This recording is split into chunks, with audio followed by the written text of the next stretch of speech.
Hello बच्चों, कैसे हैं आप सभी। होप करती हूँ कि सभी बहुत अच्छे होंगे। और अगर आप ये वीडियो देखने के लिए आए हैं, इसका मतलब ये है कि आप बोर्ड एग्ज़ाम की तैयारी कर रहे हैं। और दूसरी बात कि आप चाहते हैं कि आपका 90 प्लस मतलब आपका स्कोर बने। मतलब या तो 95, 98, 91, 92, 93, मतलब ठीक है 90 प्लस स्कोर आपका आए। आप ये ज़रूर सोच रहे होंगे और तभी आप ये वीडियो देखने आए हैं ऑब्वियसली। और टाइम टेबल जो मैं आपके लिए लेकर आई हूँ, आई थिंक कि ये वाला टाइम टेबल अगर आप फॉलो करते हैं सिर्फ इस महीने, मतलब अब तो आपके पास दिन भी नहीं है। कल 25 दिसंबर है, कल से शुरू होके अगर आप एग्ज़ाम तक, क्योंकि आपके पास गिन के मतलब बहुत गिने चुने दिन बचे हुए हैं, जिनमें अगर आपने एक दिन भी अगर एक्स्ट्रा वेस्ट कर दिया ना, तो आपका मतलब एक दिन चला जाएगा और आप एकदम मतलब ऐसा लगेगा कि अरे यार एक दिन चला गया। अगर आप सीरियसली सोच रहे होंगे कि मुझे 90 प्लस स्कोर करना है, मान लीजिए अगर आपने नहीं पढ़ा है, अभी तक कुछ भी नहीं पढ़ा है, तो कोई बात नहीं। लेकिन अगर आप कल से ये फॉलो करते हैं तो मैं आपको इस चीज़ की गारंटी दे सकती हूँ, मतलब 100% गारंटी इस बात की है कि अगर आप इस तरीके से, जिस तरीके से जो टाइम टेबल मैंने आपके सामने रखा है, अगर ये टाइम टेबल आप फॉलो करते हैं तो आपके मतलब जैसे अगर जिन लोगों ने, जैसे कई कैटेगरी के बच्चे होते हैं ना, जैसे कि किसी ने कुछ भी नहीं पढ़ा है, किसी ने जैसे साल भर थोड़ा थोड़ा पढ़ा है बट फिर भी उसको ऐसा लग रहा है कि मैंने कुछ नहीं पढ़ा है। अरे यार मुझे ये याद नहीं है, मुझे वो याद नहीं है, और कहीं से कुछ पता चल जाता है कि अरे यार ये वाला क्वेश्चन परीक्षा वो देख लिया और भी बहुत सारी चीज़ें तो उसे समझ में नहीं आती है। जैसे मॉडल क्वेश्चन पेपर ही देख लिया तो नहीं समझ में आएगा, बन ही नहीं रहा है क्वेश्चन, पढ़ा तो सब कुछ है। तो बहुत सारे अलग अलग कैटेगरी के बच्चे हैं, बट गारंटी है कि भाई आपको मतलब 90 प्लस तो लाने की पूरी पूरी कोशिश करनी है। आपको स्कोर हाई रखना है, मतलब एक सॉरी, मतलब आपको अपना अचीवमेंट मतलब ये रखना रखना है कि भाई गोल मेरा है कि भाई मुझे इतना परसेंट चाहिए।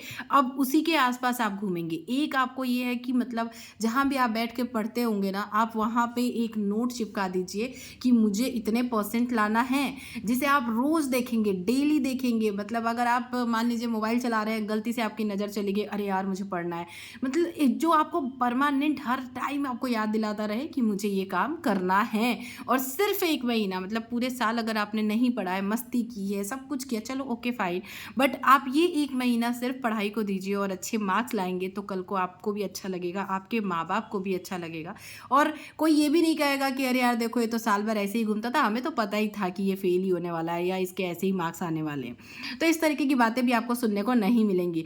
बल्कि उल्टा लोग ये भी कह सकते हैं कि अरे यार ये तो साल भर घूमता खेलता था, अरे इसके इतने अच्छे कैसे परसेंटेज आ गए, जरूर पढ़ाई करता होगा। मतलब इस टाइप के लोगों की सोच होती है। तो चलिए हम एक परफेक्ट टाइम टेबल देखते हैं जो कि आपको परफेक्ट मतलब एक अच्छा स्कोर दिला सकता है। तो ये मैंने बहुत सोच समझ के बनाया है। और मैं ये ज़रूर चाहूँगी कि मतलब जिन इसमें बहुत सारे ऐसे बच्चे होंगे कि जिनका बिल्कुल भी तैयारी नहीं हुआ है, आप ज़रूर बताएं कि आपका कौन सा सब्जेक्ट ऐसा है, मतलब इन सारे सब्जेक्ट में से कौन सा ऐसा सब्जेक्ट है जिसको आपने बिल्कुल भी नहीं पढ़ा है, या फिर आपको वो बिल्कुल भी समझ में नहीं आता है। तो मैं ज़रूर ये कोशिश करूँगी कि उस सब्जेक्ट से रिलेटेड कुछ तो ऐसा लेकर आऊँ जिससे कि कम से कम आपको इतना लगे कि अब कुछ हद तक आपकी तैयारी है। ठीक है, तो आप ज़रूर मुझे कमेंट करें, चाहे आप 10th में हैं या फिर अगर आप 12th में भी हैं तो भी।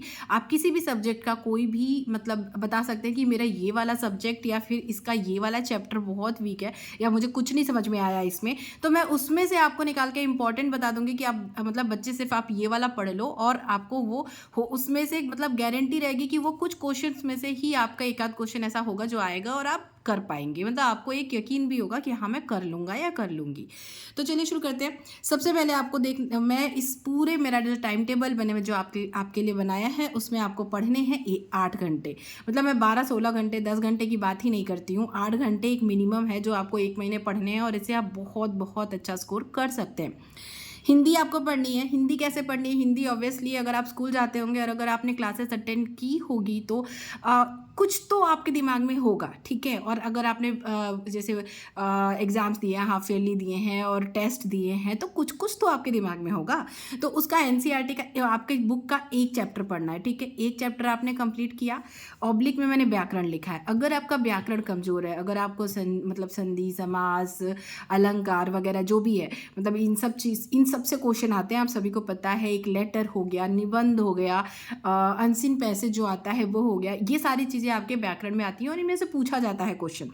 तो आप उसका कोई एक टॉपिक उठा लिया, जैसे संधि ही आज पढ़ लिया, तो 1 घंटे 2 घंटे आप बैठ के सिर्फ संधि पढ़िए, उससे रिलेटेड देखिए कि आपके लास्ट 10 ईयर्स में या फिर लास्ट 5 ईयर्स में ऐसे कौन कौन से क्वेश्चंस आए हैं सिर्फ संधि से रिलेटेड, उसका आप देखिए, नोट डाउन करिए और उसको आप कंप्लीट करिए। तो आपका ऐसा आपको फील होगा कि मैंने एक चीज़ तो पूरा कर लिया, और अगर उससे रिलेटेड कोई क्वेश्चन आया तो वो आपका बन जाएगा। तो कुछ मार्क्स आपके ये रहेंगे कि दिमाग में एक आपका एक रिलैक्स टाइप का फील होगा आपको कि मैंने यही चीज़ कर लिया है। तो ये हो गया हिंदी, ठीक है। आप एक चैप्टर पढ़ रहे हैं, एक चैप्टर का क्वेश्चन आंसर पढ़ रहे हैं और क्या कर रहे हैं, व्याकरण का एक टॉपिक आपने कंप्लीट कर लिया। तो ऐसे करके आपके कुछ ही दिनों में आप देखेंगे कि आप मतलब आपको खुद में कॉन्फिडेंस फील होगा कि आपने कुछ हद तक कंप्लीट कर लिया है। नेक्स्ट हम पहुंचते हैं, चलिए चलते हैं इंग्लिश की तरफ। इंग्लिश में आपको क्या करना है, एनसीईआरटी से एक चैप्टर, ठीक है, एक चैप्टर मतलब एक चैप्टर का आपके क्वेश्चन आंसर, वो भी मैं आपको कह दूं कि आपको पूरे क्वेश्चन आंसर नहीं पढ़ने, ये नहीं कि लगा उठाया और पूरा पूरा पढ़ने लगे, नहीं, आपको उसमें से देखना है कि लास्ट 5 ईयर्स में कौन कौन से क्वेश्चन पूछे गए हैं, ठीक है। या फिर अगर आपने चैप्टर समझ लिया तो आपको अगर कोई क्वेश्चन नहीं भी आता होगा तो भी आप उसमें कुछ तो लिख पाएंगे, ठीक है। तो इस तरीके से आप कर सकते हैं अगर आपने कुछ नहीं पढ़ा है। और अगर आप उन स्टूडेंट्स में आते हैं जो लोग एटलीस्ट 30 to 40% सिलेबस कंप्लीट कर चुके हैं या फिर जो पढ़े चुके हैं, तो वो उन लोगों को रिवीजन करना होगा, तो चलो कोई बात नहीं, वो रिवाइज कर लेंगे तो वो तो पूरा ही पढ़ सकते हैं, ठीक। फिर उसके बाद आपको क्या करना है, ग्रामर। ग्रामर में आपको कोई भी एक टॉपिक उठाना है और उस टॉपिक को कंप्लीट करना है। आपका अगर जैसे डूएस डायरेक्टेड में बहुत सारे ऐसे क्वेश्चंस आते हैं, उसमें भी कुछ कुछ ऐसा आता है कि ये वाले से तो आएगा ही आएगा, ठीक है। तो वो एक टॉपिक आपको उठाना है और कंप्लीट करना है, और आपको चेक करना है कि उससे रिलेटेड पिछले 5 सालों में कौन कौन से क्वेश्चन, किस टाइप के क्वेश्चन पूछा है। तो इससे ये होगा कि आपका जब एग्जाम में सामने आएगा ना, आपको डर बिल्कुल नहीं लगेगा, आप फटाक से उस क्वेश्चन का आंसर लिख पाएंगे। नेक्स्ट, मैंने इसमें चैप्टर रीडिंग भी आपको लिखा है। क्यों लिखा है, क्योंकि जो अनसीन पैसेज आपका इंग्लिश में आता है ना, तो आपको उस टाइम पे पढ़ने में अचानक से सामने आता है, क्योंकि हमने तो साल भर पढ़ाई नहीं की है, तो फिर हम कैसे पढ़ेंगे। और हिंदी मीडियम के स्टूडेंट्स के लिए और ज़्यादा टफ पड़ जाता है कि उन्हें समझ में नहीं आता है। तो आप अगर अपने बुक का एक चैप्टर बस 10 मिनट से 10 मतलब मुझे नहीं लगता 10 मिनट से ज़्यादा लगेगा, आप उसको रीड आउट कीजिए। बस आप उसको रीड आउट करेंगे, उससे आपकी जो हैबिट है ना वो 1 महीने में डेवलप हो जाएगी, और आप फटाक से वो अनसीन पैसेज, भाई अनसीन पैसेज से आपके अच्छे खासे मार्क्स बनते हैं, तो आप उसे इग्नोर नहीं कर सकते, ठीक है। तो आपको वो चैप्टर रीडिंग करना ही करना है। तो ये आपका हिंदी और इंग्लिश का हो गया। अच्छे मार्क्स लाने के लिए ये दोनों आपको बहुत मतलब मैं कहूँ कि ये सबसे आपको स्ट्रॉन्ग करने होंगे, ये 2 सब्जेक्ट जो स्कोरिंग होते हैं और आपके बहुत अच्छे मतलब मार्क्स लाने में बहुत बड़ा इनका रोल होता है। नेक्स्ट हो गया हमारा मैथ्स, ठीक है। अगर आपका जो गणित है, गणित से आपको पर डे 20 क्वेश्चन करने हैं। कैसे, मान लो आप एक चैप्टर, फर्स्ट चैप्टर उठाया आपने, ठीक है, तो फर्स्ट चैप्टर से आपको वो 20 क्वेश्चन निकालने हैं, चाहे वो छोटे हो बड़े हो, लॉन्ग शॉर्ट जो भी वाले क्वेश्चन हो, वो निकालने हैं जो लास्ट के 5 ईयर्स के आपके क्वेश्चन मतलब क्वेश्चन पेपर में आपके आए हैं। वो सेट, जितने भी सेट आते हैं ABC, सारे सेट से निकालिए। उसमें से कुछ क्वेश्चंस ऐसे होंगे जो रिपीटेशन मोड में भी होंगे, वही क्वेश्चन आपको पूरे करने हैं। सिर्फ अगर आप उतने क्वेश्चन भी आप कर लेते हैं ना, तो उससे उसी के जैसे और क्वेश्चन आएंगे, तो वो आपको करने में बहुत बहुत ईजी जाएगा। मैं लिटरली बता रही हूँ, अगर आपने इस तरीके से फॉलो किया तो आपको 1 महीने बाद ऐसा फील होगा जब आप एग्ज़ाम देने जाएंगे कि मतलब हमने इस तरीके से पढ़ा और हमें सारी चीज़ें याद है, आपको डर नहीं लगेगा, ठीक है। तो मैथ्स हमारा हो गया। नेक्स्ट हम पहुंचते हैं साइंस। साइंस में आपका क्या करना है, साइंस में आपका है फिजिक्स है, केमिस्ट्री है एंड बायोलॉजी, ठीक है। तो आप, मैं ये नहीं कहती कि आप एक ही दिन में तीनों का एक एक चैप्टर कंप्लीट कर लो, ठीक है, नहीं, मैं ये नहीं कहती। लेकिन जैसे कि कुछ कुछ होता है ना कि मतलब ये वाला मेरा कंप्लीट, जैसे फिजिक्स मुझे टफ लगता है, आपने 1 घंटा फिजिक्स के लिए तय किया कि मुझे 1 घंटे फिजिक्स पढ़ना है। फिजिक्स में आपने एक चैप्टर उठाया, एक चैप्टर में आपके ऐसा नहीं होता, एक चैप्टर में आपको हार्डली 4 से 5 क्वेश्चन ऐसे होंगे जो बहुत ज़्यादा इंपॉर्टेंट होंगे और जो रिपीटेशन में पूछे गए होंगे पिछले 5 साल में, ठीक है, वो आप उठाइए। आपको उनमें से कुछ फॉर्मूला होंगे, उनमें से कुछ मतलब कुछ का जो उसको बोलते हैं सूत्र वगैरह, वो आपको उस पर याद हो जाएगा। वो चीज़ें आप पढ़ेंगे जो मेन क्वेश्चन है, ठीक है। तो एक चैप्टर का मेन क्वेश्चन बस पढ़ना है, फिर बंद कर देना है, आपको नेक्स्ट चैप्टर नहीं पढ़ना है। आप देखेंगे कि आपके पास और टाइम बचा है, आप केमिस्ट्री का एक चैप्टर उठाइए, उसके जो पहले तो एक दिन आपको लगेगा कि सबके 5 साल के पेपर्स में से जितने क्वेश्चंस हैं ना, जब पहली बार आप जैसे फिजिक्स खोलेंगे तो 5 साल में कौन कौन से क्वेश्चन आए हैं पहले उनको देखिए, ठीक है, उसके बाद उन्हें पढ़िए। आपको पता ही है कि आपके सिलेबस में से क्या निकाल दिया गया है, क्या है अभी, उसके अकॉर्डिंग आपको काम करना है। तो फिजिक्स, केमिस्ट्री एंड बायोलॉजी तीनों का आपको ये काम करना है कि एक एक घंटे, भाई हमें बहुत ज़्यादा हमारे पास टाइम नहीं है तो हम नहीं रिस्क ले सकते कि भाई छोड़ दिया जाए, तो तीनों को कवर अप करना है अगर, तो आपको ये टाइम अपने आप मैनेज करना होगा। मैं ये नहीं बता रही हूँ कि आप 6 बजे उठिए, 6 से 7 पढ़िए, 7 से 8 मैथ्स पढ़िए, 8 से 9 ये पढ़िए, 9 से 10 ये 2-2 घंटे का टाइम, मैं ऐसा टाइम टेबल आपको नहीं बता रही हूँ। मैं एक जनरल बता रही हूँ जिसमें टाइम आपको खुद मैनेज करना है, और बस आपको रोज डेली आपको कौन सा काम करना है वह मैं आपको बता रही हूँ कि आप डेली पर्पस पे ये टाइम टेबल रखिए और इसमें आप टिक करिए कि आज का काम आपने, मतलब इसके आगे आप लाइन खींचिए और उसके आगे डेट डाल दीजिए। आप आज की डेट में आपने ये कर लिया, उसके आगे आप टिक करते जाइए कि मैंने भाई इसका एक चैप्टर कर लिया, रिवीजन कर लिया, हिंदी, इंग्लिश, मतलब जो भी है सब्जेक्ट सबका ये काम कर लिया, उसके आगे टिक करते जाइए। आपको खुद रियलाइज़ होगा कि हाँ मैंने ये कर लिया, उसमें मेरा इतना सिलेबस कंप्लीट हो गया। देन फिर आता है आपका, मैं आपको बताऊँ, आपको भाई इतना तो नहीं है ना कि सिर्फ दिन भर आप पढ़ाई ही करेंगे, उसके अलावा भी आप कुछ काम करेंगे। भाई आपके पास मोबाइल है, सभी के पास मोबाइल है, तो आपको ये होगा कि भाई मुझे मोबाइल भी तो चलाना है। मान लो किसी का फ़ोन ही करना है, किसी से बात ही करना है, दिन भर में कुछ डाउट आ गया तो दोस्त से पूछ लूँ, अरे यार इसका क्या होगा या उसका क्या हो गया। उसके लिए हमने रखा है 30 मिनट्स। आप वो 30 मिनट्स बिल्कुल ना बुक खोलेंगे ना कुछ, नो मतलब कुछ भी नहीं, ठीक है, पूरी तरीके से रिलैक्स करेंगे।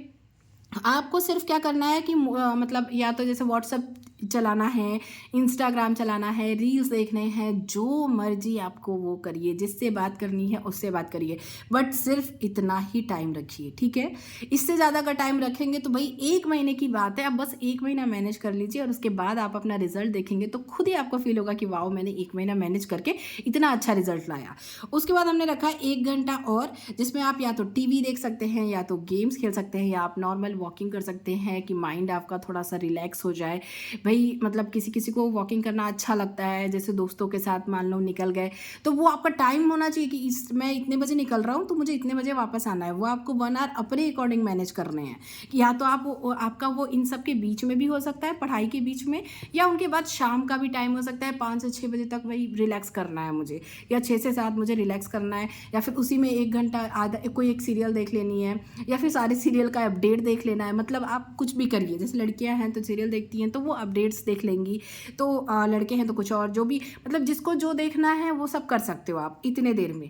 इसके अलावा आपको 1 मिनट का भी टाइम वेस्ट नहीं करना है, ठीक है।